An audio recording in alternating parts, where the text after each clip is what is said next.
산삼을 캐서 아버지의 병을 고친 효자.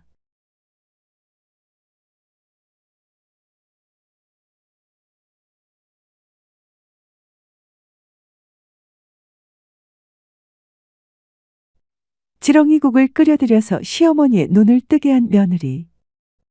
안녕하십니까? 소우쿨극장입니다.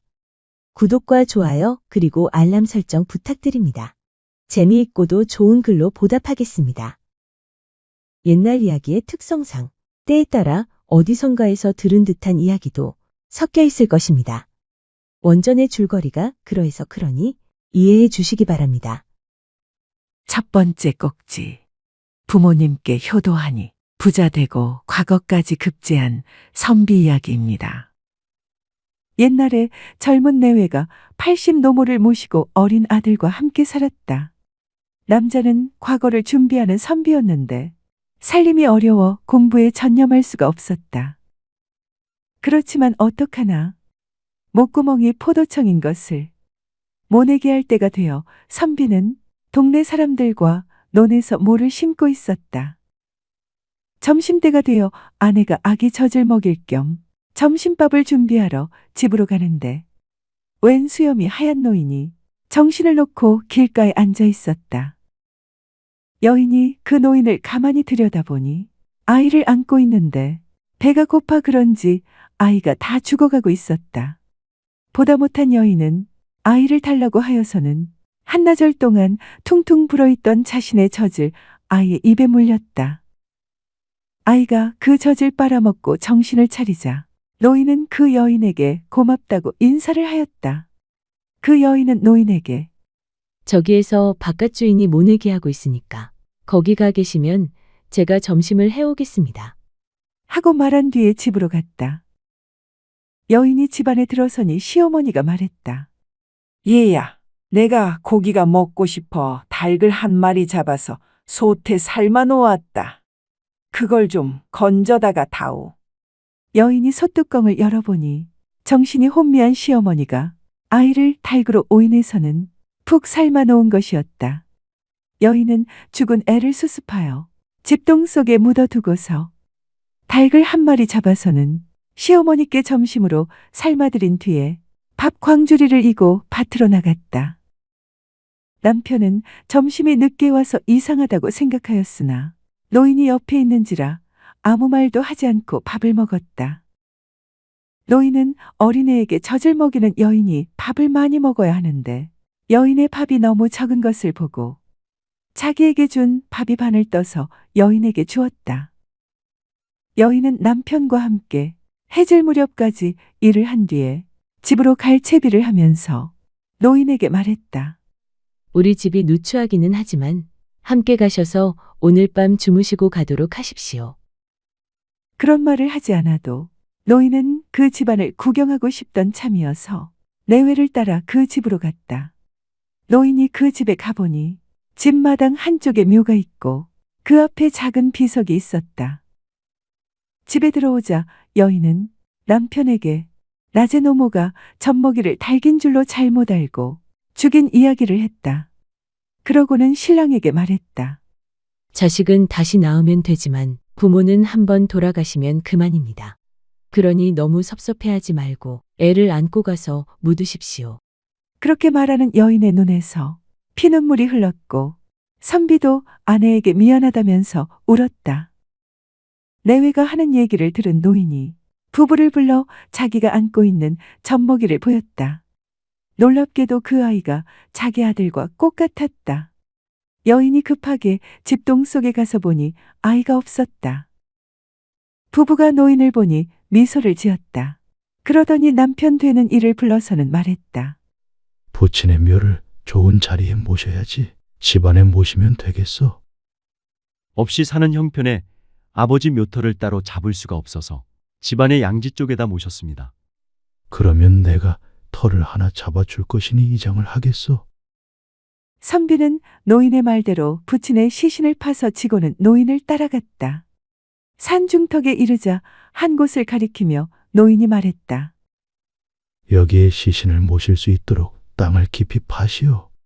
선비가 한참 땅을 파니 노인이 그만 파라고 하였다. 노인이 광 안으로 들어가 땅속을 자세히 살피더니 한 곳을 가리키며 선비에게 들여다보라고 하였다. 선비가 땅속을 살펴보니 그 안에 옥이 박혀 있고 그 아래에 붕어가 왔다 갔다 노는 것이 보였다. 지금 본 것처럼 이 아래에 못이 있다오.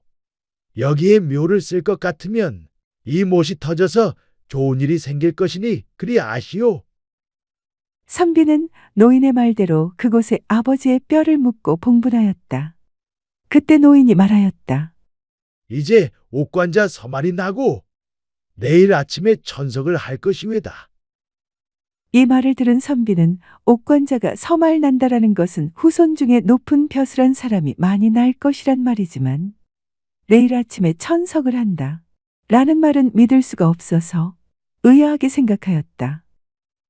노인은 이장하는 일을 모두 마치자 갑자기 어디론가 사라져버렸다. 그때 마침 집에 양식이 떨어졌다. 이웃에는 부자 과부가 살고 있었는데 보통 때 별 왕래가 없었다.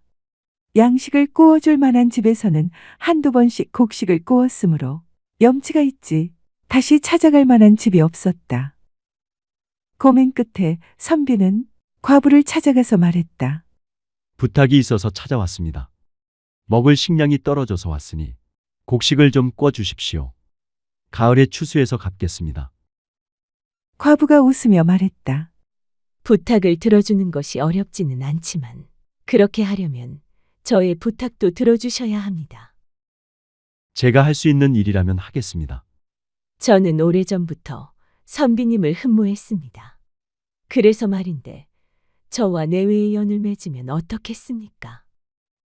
저는 아내가 있는 몸인데 어찌 다시 내외의 연을 맺을 수 있겠습니까?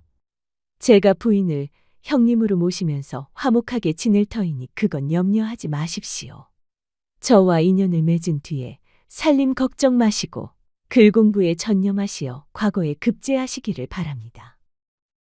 선비는 집으로 돌아와 아내와 상의한 뒤에 과부의 청을 받아들였다. 과부와 인연을 맺으니 과부의 천석 살림이 모두 선비의 차지가 되었다. 부자가 된 그는 살림살이는 두 아내에게 맡기고 공부에만 전념하여 과거에 급제하였다. 선비는 두 아내에게서 여러 명의 아들을 두었는데 아들들도 모두 높은 벼슬을 하였다. 노인의 예언이 모두 들어맞은 것이다. 선비는 아마도 그 노인이 산신령이 아닌가 하고 생각하였다. 자기보다는 80 노모를 극진하게 모신 자기 아내의 효성을 보고 산에서 내려왔을 것이라 짐작했다. 두 번째 꼭지. 딸은 역시 셋째 딸이야. 라는 이야기입니다. 옛날에 어떤 부자가 딸 셋을 두고 행복하게 살았다. 하루는 비가 오는 날이었는데 심심한 부자 내외가 큰딸을 불러서는 물었다. 너는 누구 덕에 편안히 먹고 사느냐? 아버님, 어머님 덕에 편히 먹고 삽니다. 이 말을 들은 부자 내외는 큰딸이 자기 내외의 공을 찬양하므로 기분이 매우 좋았다. 기특하구나. 어서 내 방으로 가거라. 이번에는 둘째 딸을 불러 물었다. 너는 누구 덕에 잘 먹고 편히 지내느냐? 그거야 아버님 어머님 덕이지요. 기특하구나. 어서 내 방으로 가거라. 이번에는 셋째 딸을 불러 물었다. 너는 누구 덕에 편안히 먹고 사느냐? 아버님, 어머님 덕이기도 하지만 그보다는 제복으로 잘 먹고 삽니다. 셋째 딸 역시 같은 말을 할 줄 알았던 부자 내외는 화가 치밀어 올라 벼락치듯 큰 소리로 말했다. 뭐 내 복에 산다고? 이런 불효막심한 년이 있나? 꼴도 보기 싫으니 썩 나가거라. 아버님, 어머님께서 나가라고 하시면 나가지요. 셋째 딸은 입던 옷과 얼마간의 양식을 챙겨 소에 싣고는 아버님, 어머님, 안녕히 계십시오. 하고는 집을 나섰다. 홧김에 나가라고 했지만 미련 없이 셋째 딸이 대문을 나가자 섭섭하기도 하고 걱정이 되기도 하였다. 그래서 셋째 딸을 다시 불러들이기로 마음먹고는 큰딸을 불러 말했다. 너 나가서 셋째에게 점심때가 되었으니 찬밥이라도 물에 말아서 먹고 나가라고 하여라. 큰딸은 셋째를 다시 불러들이려고 하는 부모의 속마음을 알아차렸다. 똑똑한 셋째가 다시 들어오면 부모의 사랑이 그녀에게 쏠릴 것이고 재산을 분배할 때도 이로울 게 없다고 생각한 큰딸은 대문 앞에 있는 바위에 올라서서 큰 소리로 외쳤다. 아버지와 어머니가 너를 때리려고 매들고 나오신다. 빨리 도망가라. 이 말을 들은 셋째는 큰언니의 마음씀이 아주 얄미웠다. 그래서 홧김에 이렇게 중얼거렸다. 큰언니가 동생에게 어찌 저럴 수가 있지? 얄미운 저 언니, 콱! 지네나 되어버려라. 그녀의 말이 끝나기가 무섭게 큰언니는 정말 지네가 되어 바위 밑으로 기어들어갔다. 부자 내외는 큰딸이 셋째를 데리고 들어오기를 기다렸으나 큰딸마저 들어오지 않으니 둘째 딸에게 셋째를 불러오라고 하였다. 둘째 역시 셋째가 없는 것이 좋겠다고 생각하였다. 그래서 대문 밖에 두엄 위에 올라서서 외쳤다. 아버지와 어머니가 너를 혼내주려고 나오신다. 빨리 도망가라. 둘째 언니의 고약한 마음을 아는 셋째는 괘씸한 생각이 들어 중얼거렸다. 저 얄미운 둘째 언니, 버섯이나 되어서 두엄에서 살아라. 그녀가 이렇게 말하자 둘째는 버섯이 되어 두엄의 뿌리를 받고 섰다. 부자 내외는 방 안에 앉아 한참 동안 기다렸으나 둘째 역시 들어오지 않았다. 불길한 생각이 든 내외는 밖으로 나가다가 그만 상인방에 부딪혀 봉사가 되었다. 그렇게 앞을 못 보는 신세가 된 부자 내외는 아무 일도 못하고 하인들의 시중을 받으며 살았다. 그렇게 몇 년을 지내고 보니 그 많던 재산이 이리저리 다 흩어져 끼니도 이을 수 없게 되었다. 하는 수 없이 내외는 동가 숙서가식 이리저리 부평초처럼 떠돌며 밥을 얻어먹고 살았다. 한편 집을 나간 셋째는 정처 없이 길을 걷다가 어느 산속에서 날이 저물었으므로 불빛을 보고 오두막집을 찾아갔다. 그 집에는 늙은 부모와 말을 캐서 생활하는 세 아들이 살고 있었다. 그날 밤 세 아들은 캐온 말을 삶아서 먹는데 첫째는 맛있는 부분은 자기가 다 먹고 맛없는 부분을 조금 떼어서 부모님께 드렸다. 둘째도 역시 그렇게 하였는데 두 형들과는 달리 셋째는 맛있는 부분을 모두 부모님께 드렸다. 그런 다음 맛이 없어 조금씩 잘라두었던 부분은 자기가 먹었다. 그녀가 가지고 온 쌀로 밥을 지어 노인 부부에게 드리니 한 번도 이 밥을 먹어보지 못한 노인 내외는 싫다고 하였다. 첫째와 둘째 아들 역시 그녀가 주는 밥을 먹지 않았다. 그러나 셋째 아들은 그녀가 주는 밥을 맛있게 먹었다. 밥을 먹은 뒤에 첫째와 둘째는 그녀에게 불친절하였으나 셋째는 그녀에게 아주 친절하였다. 이튿날 그녀는 새 총각이 말을 캐던 구덩이에 가보았다. 첫째와 둘째의 구덩이에는 똥, 진해, 뱀 등이 잔뜩 있었다. 그런데 셋째의 구덩이에는 금덩어리와 은덩어리가 잔뜩 있었다. 그 집 가족은 원래부터 산중에서만 살아서 그런지 금이 뭔지 은이 뭔지를 전혀 몰랐다. 그녀는 셋째에게 금덩어리와 은덩어리를 수레에 싣고 가서 팔아오라고 하였다. 그녀는 그 돈으로 큰 집과 많은 논밭을 장만한 뒤 셋째와 혼이 나여 잘 살았다.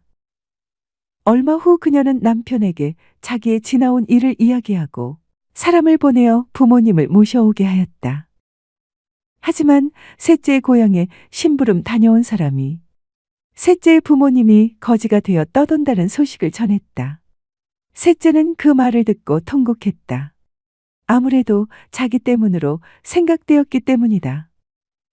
실컷 울고 난 다음 그녀는 담장 한쪽을 헐어 무료 급식소를 만들자고 남편에게 말하였다. 급식소를 만들어 사람들에게 매일 점심, 저녁을 무료로 대접하자 거린들이 무척 좋아하였다. 그러자 금방 소문이 나서 조선 팔도의 거지란 거지는 다 모였다. 셋째는 날마다 급식소에 나가 혹시라도 부모님이 나타나지 않을까 하고 기다렸다. 하지만 급식소를 연 지 석 달하고도 열흘이 지났는데 부모가 나타나지 않아서 무척 낙심하고 있었다. 그런데 100일째 되는 날 오후에 앞을 못 보는 셋째의 부모가 나타났다. 그녀는 부모를 조용한 방으로 모셔 좋은 음식을 대접한 뒤에 말했다. 재미있는 옛날 이야기가 있으면 하나 해보시지요. 없습니다. 그러면 살면서 보고 들은 이야기를 해보시지요. 할 이야기가 없습니다. 그러면 그동안 살아온 이야기를 해보시지요. 이 말을 들은 장님 내외는 고생 끝에 부자가 되어 남부럽지 않게 살던 일, 함부로 셋째 딸을 쫓아낸 뒤에 그 인과응보로 장님이 되어 고생한 일을 모두 이야기하였다. 장님 내외의 이야기를 모두 들은 셋째는 울먹이며 말했다. 아버님, 어머님, 그때 쫓아낸 딸이 여기 있습니다. 눈을 떠서 보십시오. 이 말을 들은 장님 내외는 깜짝 놀라 내가 살아있다고? 어디 보자. 라고 하며 눈을 비볐다. 그러자 멀었던 눈이 번쩍 뜨였다. 그녀는 시부모님과 친정 부모님을 지성으로 봉양하며 아들 딸 낳고 잘 살았다. 세 번째 꼭지. 약이 되기도 하고 독이 되기도 하는 산삼 이야기입니다. 옛날에 효성이 지극한 사람이 있었는데 아버지가 병이 들어 자리에 눕게 되었다. 효자가 온갖 약을 다 구하여 써보았으나 별 효과가 없었다. 효자는 아버지의 병에 산삼이 좋다는 말을 듣고 산이란 산은 모두 다니며 산삼을 찾았다. 산삼을 찾아 헤맨 지 한 달이 지난 어느 날 한 곳에 이르니 좀 이상스러운 풀이 있었다. 그는 그게 무엇인지는 모르지만 어쩐지 캐고 싶은 마음이 들어서 두 뿌리를 캐가지고 집으로 돌아왔다. 효자는 그것이 무엇인지를 몰라 한 뿌리를 들고 이웃에 있는 의원을 찾아가 물었다. 어르신, 이것이 무엇인지 좀 가르쳐 주시겠습니까? 저희 아버님 드리려고 산에서 캤는데 무엇인지 모르겠습니다. 노인이 그걸 받아서 보니 틀림없는 산삼이었다. 노인은 효자가 캐온 산삼을 보고 욕심이 생겼다. 그거 뭐 별스러운 것이 아니고 그냥 풀이네. 여기에 놓아두고 가게나. 이 말을 들은 효자는 그걸 그대로 놓고 집으로 왔다. 효자가 산삼을 두고 가자 노인은 좋아하면서 그걸 다려서 먹었다. 그런데 노인은 산삼을 먹은 뒤에 눈이 아프기 시작하더니 앞이 아주 보이지 않아 장님이 되었다.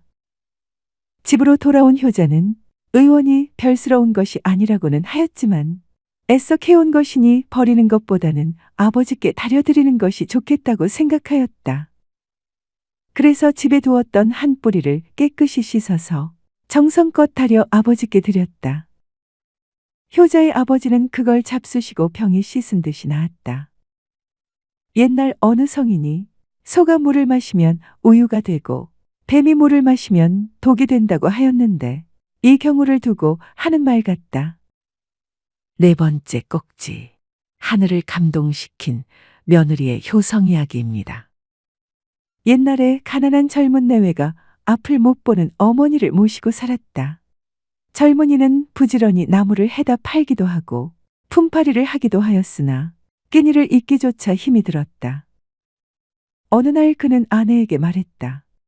내가 집에 그대로 있다가는 새 식구가 굶어 죽게 생겼어. 나는 오늘 먼 곳으로 돈을 벌러 가려고 하오. 내가 무슨 일을 해서라도 돈을 많이 벌어서 가지고 올 터이니 나 없는 동안 어머니를 잘 보살펴 주시오. 그건 염려하지 말고 잘 다녀오세요. 남편이 떠난 뒤로 그녀는 품팔이를 하기도 하고 밥을 얻어다가 시어머니를 봉양하기도 하였다. 그러나 마을 사람들 역시 살기가 어려운 데다가 장마철이 되니 일거리도 없고 밥을 얻을 수도 없었다. 그래서 며칠 동안 아무것도 먹지 못하였다. 그녀는 자기 배가 고픈 것도 문제지만 시어머니께 아무것도 드리지 못하는 것이 너무 죄송스러웠다. 그녀는 먹을 것을 찾으려고 이리저리 다니다가 냇가에서 지렁이가 들썩거리는 것을 보았다. 그녀는 지렁이 몇 마리를 잡아 깨끗이 씻어 솥에 넣은 다음 물을 조금 붓고 끓였다. 한참 끓인 뒤에 국물을 떠먹어 보니 맛이 괜찮았다. 지렁이 국을 어머니께 드릴까 말까 망설이던 그녀는 며칠 굶은 어머니께 이거라도 드리는 것이 낫겠다는 생각에서 어머니께 떠다 드렸다. 어머니는 지렁이국을 먹으며 말했다. 얘, 이게 웬 고깃국이냐? 참 맛있다. 이렇게 맛있는 고깃국은 생전 처음 먹어본다.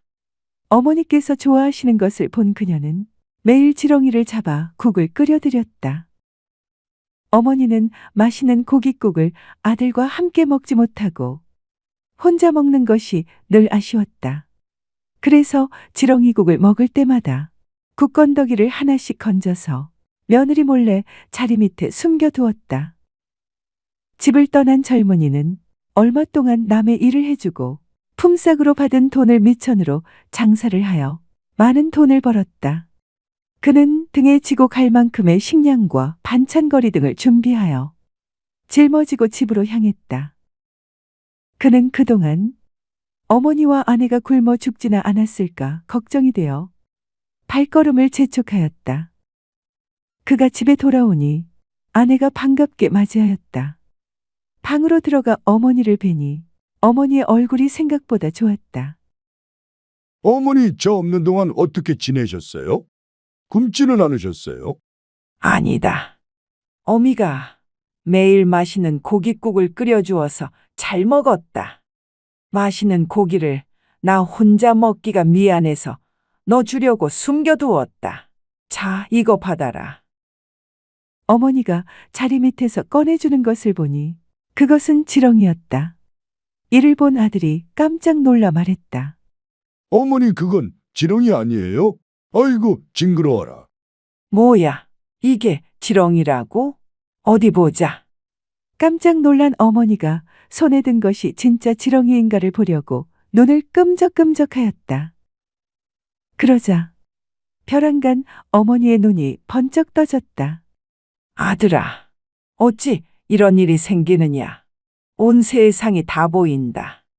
며느리의 효성에 하늘이 감동한 것이다. 소우쿨 극장입니다. 들어주셔서 고맙습니다. 구독과 좋아요 그리고 알람 설정 부탁드립니다. 매주 목요일은 오디오북 시간입니다. 재미있고도 좋은 이야기로 보답하겠습니다. 다음에 만날 때까지 건강하시기를 기원합니다.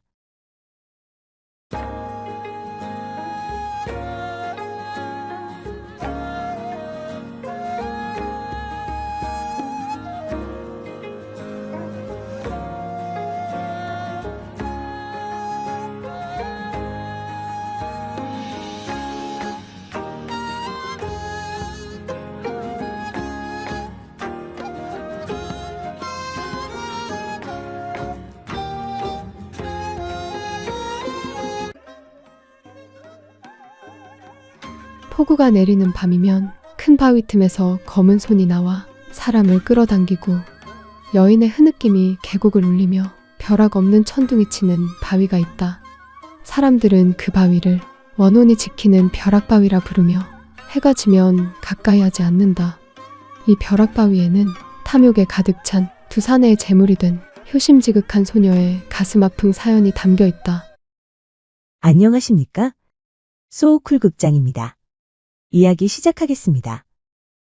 강원도 양양군 강연면 상복리로 가려면 개천을 하나 건너야 한다. 그 개천을 상천이라고 하는데 원래 이름은 대림천이라고 한다. 개천에 놓인 다리 옆으로 둘레가 60m, 높이가 6m는 좋게 되는 커다란 바위가 하나 서 있다. 바위 한가운데가 깊이 갈라져 마치 입을 쩍 벌린 것 같은 모습인데 마을 사람들은 그 바위를 벼락바위라고 불렀다.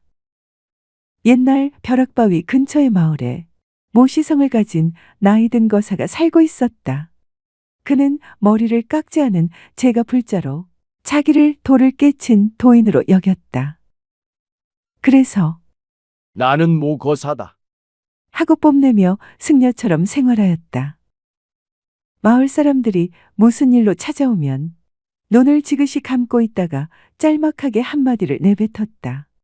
그 한마디가 신통하게 들어맞는 일이 간혹 있었으므로 마을 사람들은 반쯤은 믿고 반쯤은 두려워하며 그를 대했다. 그는 살생을 금하고 채식을 고집했으며 술과 고기를 입에 대지 않았다. 그러나 살생하지 않는 척하지만 욕심은 버리지 못했고 채식을 하지만 재물에는 누구보다 집착했으며 수행자 행세를 하지만 실속을 챙기는 일에는 빠르지 않은 척하면서 누구보다 빠른 인간이었다.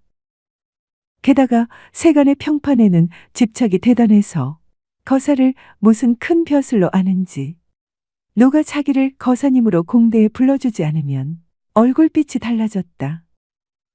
16살 된 외동딸 연희가 집안의 살림을 도맡았는데 어미가 일찍 세상을 뜬 뒤로 아버지의 밥을 짓고 빨래를 하고 아버지가 대림천에 낚시를 들이울 때면 그 옆에 다소곳이 앉아 시중을 들었다.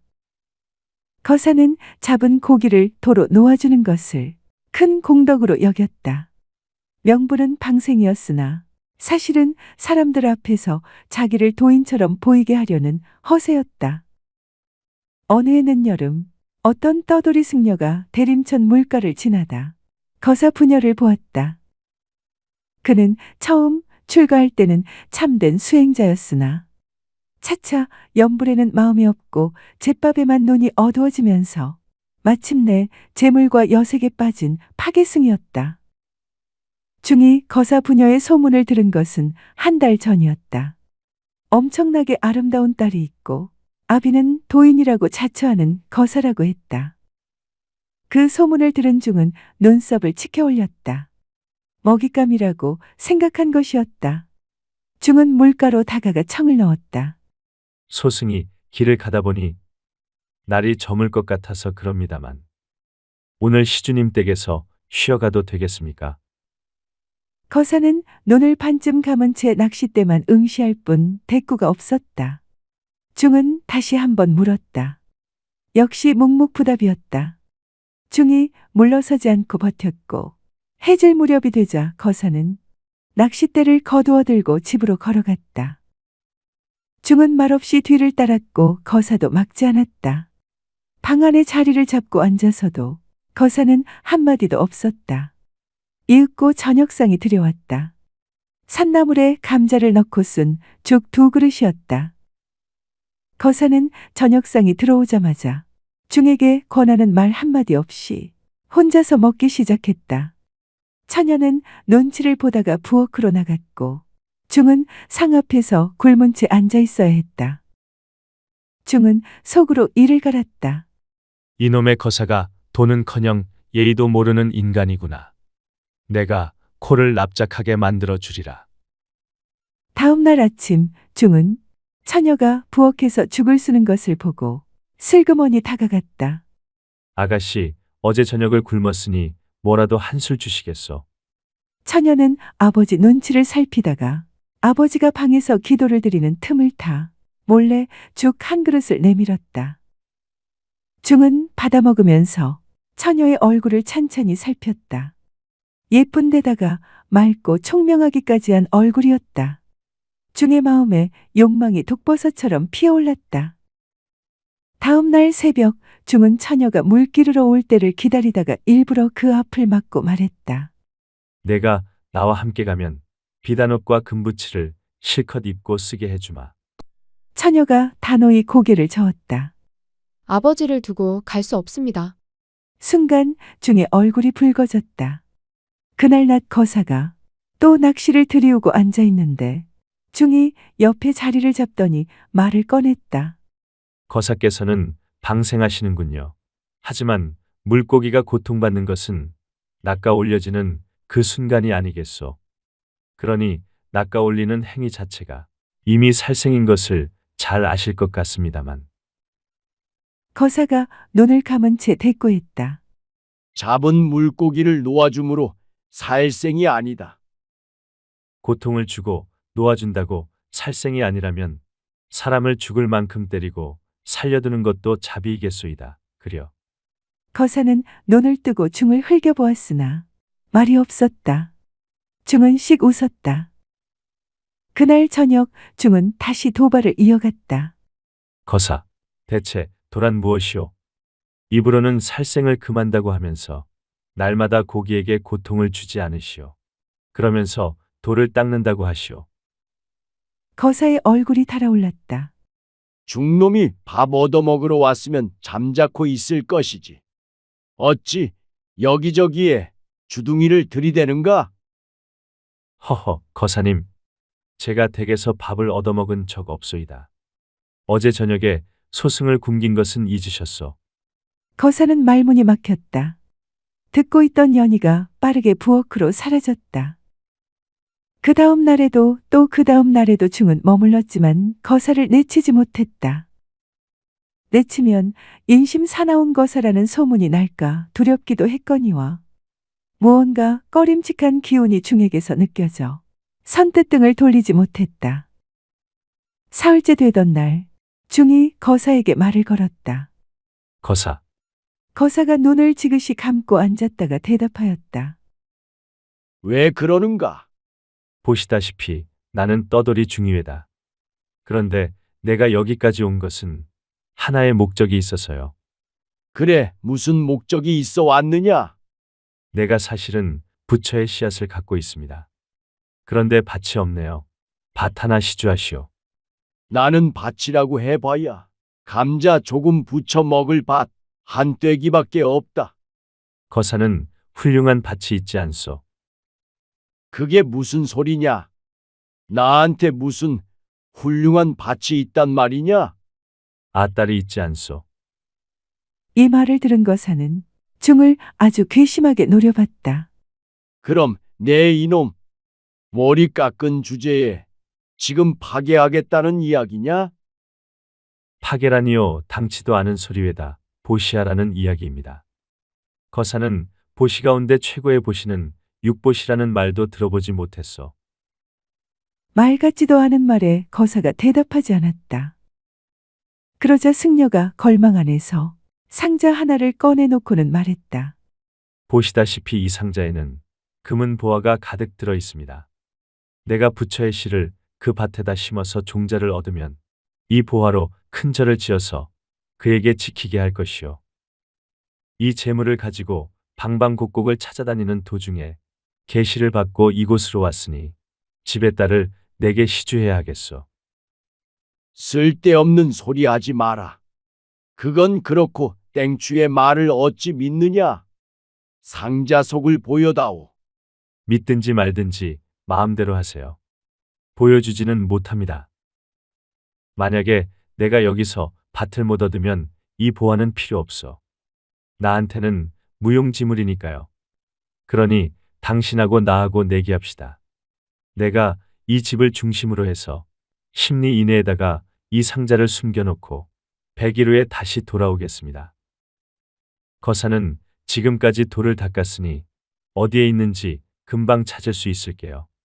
그러니 100일 안에 보물 상자를 찾게 되면 거사가 이기고 나는 졌으니까 이 보화를 거사에게 주겠소.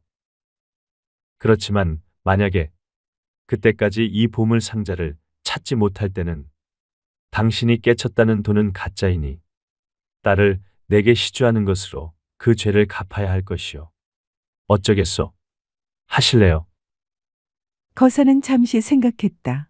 10리 아니면 내가 평생 걸어다닌 땅이다. 못 찾을 것이 무엇인가? 돌을 닦은 내가 파괴승의 얕은 꾀에 당하겠는가? 그리고 저 금은 보화가 탐나지 않는다면 거짓말이었다. 좋다. 하자. 중은 한밤중에 보물 상자를 숨기고 떠났고 거사는 낚시도 기도도 모두 집어치웠다. 거사는 다음 날 새벽부터 땅을 뒤지기 시작했다. 산을 헤매고 들을 뒤지고 내를 따라 걸었다. 심리라는 범위가 별거 아니라고 생각했는데 땅에 엎드려 뒤지기 시작하자 한없이 넓었다. 한 달이 지나자 손은 상처투성이가 됐고 손바닥은 굳은 살로 덮였다. 2달이 지나자 무릎이 성한 날이 없었다. 그러면서도 거사는 연희에게 아무 말도 하지 않았다. 딸의 몸을 걸고 도박을 하다니 차마 말할 수가 없었다. 그러면서 자기에게 최면을 걸었다. 내가 못 찾을 리 없다. 내가 누군가 천하제일 가는 도인이다. 자존심이 걱정을 눌렀다. 연희는 아버지의 등이 점점 굽어가는 것을 보면서 웬일인가 하고 걱정했다. 자기 몸을 걸었다는 내기 이야기를 전해 들은 것은 한 달쯤 지나서였다. 이웃 안악이 지나가는 말로 흘렸다. 거사 어른이 보물상자를 찾는다고 날마다 저리 땅을 헤매시는구나. 못 찾으면 따님을 그중한테 주기로 했다던데. 연희는 그날 밤 부뚜막 앞에 앉아 한참을 울었다. 아버지가 원망스럽기도 했으나 그 원망이 채 굳기 전에 걱정이 더 컸다. 허세가 세고 남의 눈을 지나치게 의식하는 분이지만 그래도 아버지다. 연희는 매일 새벽 일어나 집 주변을 돌며 수상한 땅이 없는지 살폈다. 시내를 따라 걷고 바위 틈새를 들여다보고 수풀을 헤쳤다. 그러나 상자는 보이지 않았다. 99일째가 되던 날 거사는 집에 돌아와 방 안에 주저앉았다.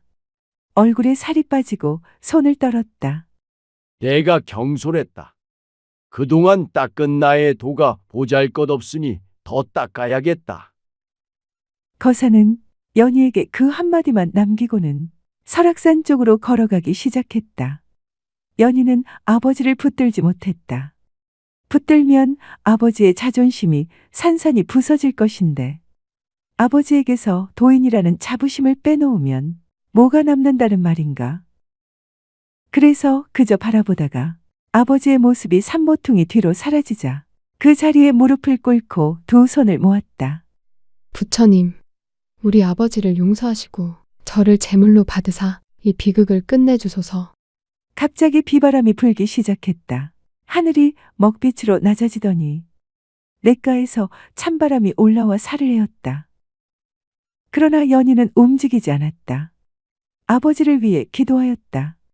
아버지가 평생 앞에 두고 절하던 부처님이라면 어찌 자기의 기도를 듣지 않겠느냐는 생각이었다. 빗줄기가 굵어지고 천둥이 울렸다.